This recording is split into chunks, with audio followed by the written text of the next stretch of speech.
Yes, tuko na habari ambazo zimeweza kutufikia kuhusiana na yale ambayo yanaendelea kwa mtoto wa mwanadada Wema Sepetu.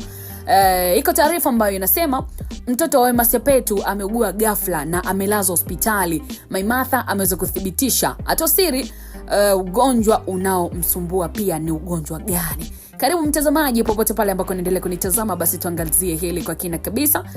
Ikiwa ni story kuhusiana na msanii na mwanamitandao maarufu nchini Tanzania Wema Sepetu, ambaye amepata pigo baada ya mtoto wake wa kiume Baby Olie Oscar kulazwa hospitalini kufuatia kuugua kwa ghafla. Habari hiyo imeweza kuthibitishwa na mwanamitandao Maimartha, ambaye ametumia ukurasa wake kutoa taarifa ya awali kuhusu hali ya mtoto huyo ambaye ameweza kumpata na mwanamuziki Whozu.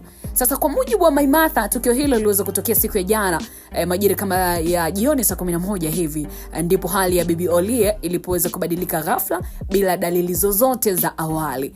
Lakini baada ya kuona mtoto anaonyesha mabadiliko ya hali, basi familia ilimkimbiza haraka hospitalini ili kuweza kutafuta msaada wa dharura.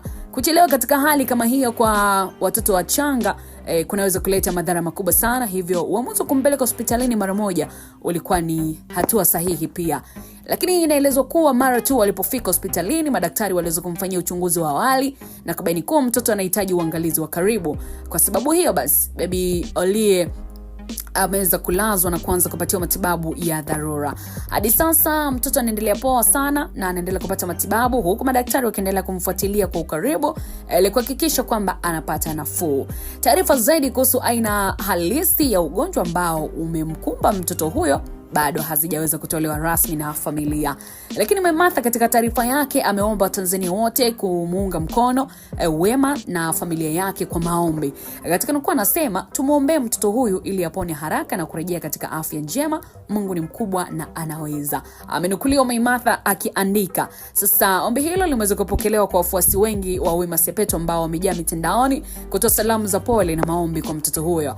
Lakini Wema Sepetu ni miongoni mwa wanawake mashuhuri Tanzania ambao wamekuwa wazi kuhusu safari yao ya uzazi. Tangu kuzaliwa kwa Baby Olie Oscar, Wema bwana amekuwa akishirikisha mashabiki zake hatua mbalimbali za ukuaji wa mtoto huyo. Hii imepelekea pia wafuasi wake kujihusisha kihisia na maisha ya familia hiyo. Hivyo taarifa ya mtoto kuugua imeweza kuwagusa wengi sana. Wataalamu wa masuala ya watoto wanasema kwamba watoto wachanga wana mfumo wa kinga ambao bado haujakomaa kikamilifu. So hali hiyo inawafanya wawe rahisi kupatwa na maambukizi au mabadiliko ya ghafla ya kiafya kama homa kali, upungufu wa maji mwilini au tatizo la kupumua. Ndio maana madaktari huwa na utaratibu wa kumlaza mtoto hospitalini mara tu pale wanapoona hali haijaeleweka, ili aweze kupata ufuatiliaji wa karibu na matibabu ya haraka. Kwa sasa